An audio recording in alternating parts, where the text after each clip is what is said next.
My journey started, I started teaching in the 90s and a long time ago, but it wasn't until 2003 when I actually started leading. And it was interesting because I was at a school and this gentleman shows up. He's our reading specialist. He was the former Fairfax Education Association president, and he was sitting out a term and he was coming back into the classroom, and then he was reelected to go back into be our local president. And so I didn't know who this guy was, but he saw, like Letitia, he saw a lot of potential in me, and he got me involved in some of the activities. One of the first things that I did was go to Lobby Day. Lobby Day in Richmond changed my life forever as far as a leader goes, because for the first time I had taught at this point 6 or 7 years, and I felt like, well, nobody cares what I do in my classroom. You know, no one really listens. I don't have a voice. And I felt like I was isolated, even though I worked in a huge school and I was with like, my staff is like was about 100 at the time. And I thought I was alone. And I went to Lobby Day, and for the first time, one of the legislators looked at me and said, "What do you think?" And we were lobbying for, different things that had to do with the classroom and retirement and, I mean, everything. We were lobbying on all kinds of issues. And when he looked at me and said, "What do you think?" my mouth dropped. And no one had ever asked me what I thought. And that's kind of how things started. And I was bumfuzzled. Is that the word? I was bumfuzzled because no one had ever asked me that. So what happened was, basically at that point, I started getting more involved in the association.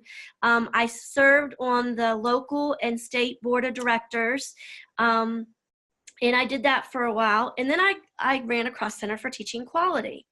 And when I ran across Center for Teaching Quality, I was like, this is awesome. These are teacher leaders that are doing things from the classroom. So I got involved in that group. I met Nancy, and Nancy, the second kind of level other than advocating for our students at the local and state level, which I actually, at that point was speaking regularly at school board meetings and board of supervisor meetings. I was meeting with the superintendent on our meet and confer team, and I was pushing back and asking hard questions. Well, once I started with the Center for Teaching Quality, I had an opportunity to write. And I never realized that I had how strong my voice and how powerful my voice could be. And so I started writing, and through guidance of different people, I found a place that gave me an opportunity to share what was happening in our classroom to a larger audience. I also, let's see, I'm trying to backtrack to what year. In 2014, I was awarded the Award for Teaching Excellence for Virginia Education Association, and that gave me the opportunity to be a National Education Association Foundation Global Learning Fellow. So I spent a year learning about global education in Peru, and I went to Peru for 10 days, and that changed my life. Again, my life, my course, my direction of my career had changed, because I felt like there was a whole other world. And I had been doing cultural and global things in my classroom, because as an art teacher, obviously, we're tying in different cultures into our program. And our big ideas across the grade levels have to do with some of those global issues and global concepts. Well, went to Peru. I met an artist named Pablo Seminario, and amazing guy. He's an international artist. If you've never ever seen his artwork, go to his website. It's pretty awesome.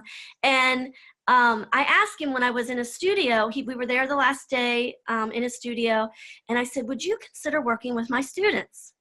He said, "Yes." And so I was able to connect with him, and we used Google Hangout, and he worked with my students for a year. And then the following year, through the foundation, the NEA Foundation, I actually was able to write a grant and bring Pablo and his wife, who is also a ceramicist, to our school to work with our students, our families, our staff. It was an amazing experience. And I was going to show you a mural that we created while he was there. The mural was actually put up after he was gone, but we created the tiles with staff and students while he was there. But it didn't stop there. After Pablo was there, I really got into the global education piece. In 2016, a parent nominated me for Teacher of the Year, and I was a finalist in my local. That same year, I decided to run for NEA Director, which is the National Education Association, serve on their board of directors. So currently, I serve on 3 boards, the national, the local, and the state.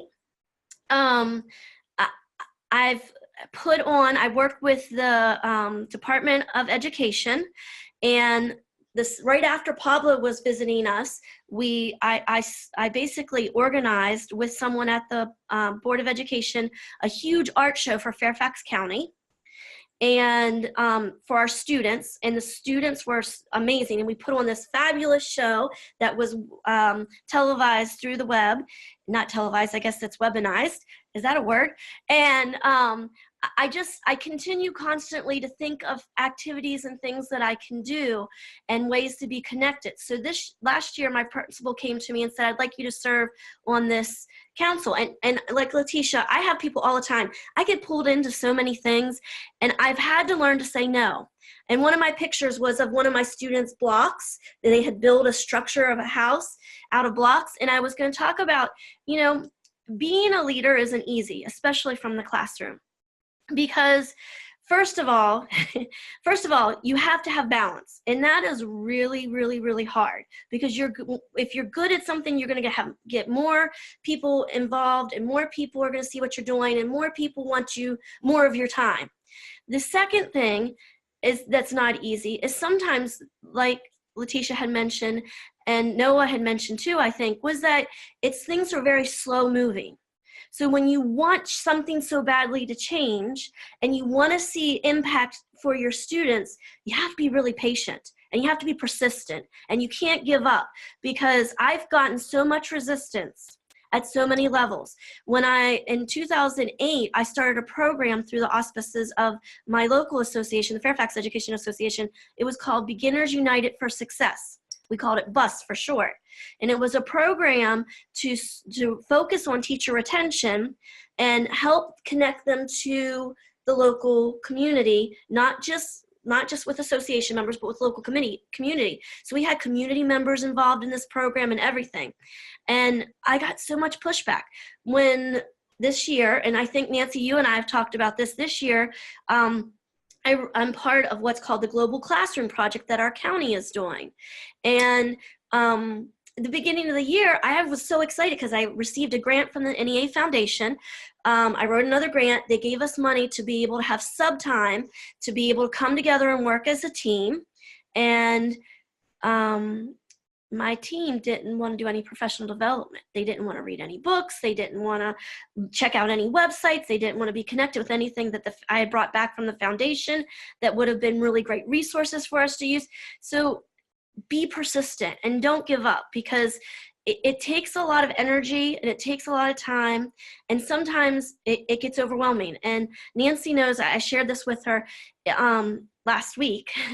I'm really sad, but I'm really excited that I'm going to step down from my role as NEA director.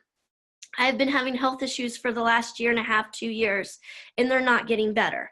And one of the doctors, several of the doctors have said to me, well, you need to slow down. You need to have balance. You need to do some things that take care of yourself. And I serve on 3 boards, which means, not including my 600 students that I'm responsible for, or school committees that I'm responsible for, or any of the political action or advocacy work that I do. I needed to let go of something. And Nancy and I talked about how it's important for you guys that are going to be getting you're in the classroom, but you're looking to be leaders from the classroom, and you have to have that balance. It's just so important.